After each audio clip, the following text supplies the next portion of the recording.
Iran আর America যে যুদ্ধটা চলছে অ্যাজ এ এত বছর আর্মিতে থাকার ফলে কি মনে হয় যে তৃতীয় বিশ্বযুদ্ধ কি আভাস চলছে নাকি ব্যাপারটা শান্ত দিকে যাবে? যুদ্ধ তো মানে সেই লাস্ট অপশন, তার আগে জিও পলিটিক্স, তার আগে ইকোনমিক্যাল ওয়ার, এইসব করে তো দেশকে মানে কমজোর করে দিয়ে তার আগে বর্ষতে স্বীকার করা, এটা তো হচ্ছে আমাদের ট্রাম্পের লক্ষ্য এবং ওয়ার্ল্ডটাকেও কমান্ড করার একটা প্ল্যান চলছে ওই সর্ব যেটা আমার মনে হয়, আমাদের পার্সোনাল থিঙ্কিং বললাম।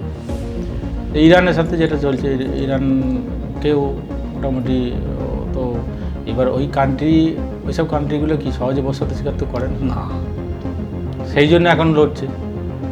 এবার আজকাল যা টেকনোলজি এসেছে, যেমন রাশিয়াকেও নাকানি চোখানি খাওয়াচ্ছে ইউক্রেনের মতো একটা ছোট্ট দেশ, সেই হিসাবে আমেরিকাও সহজে আমাদের ইরানকে করতে পারবে বলে মনে হয়।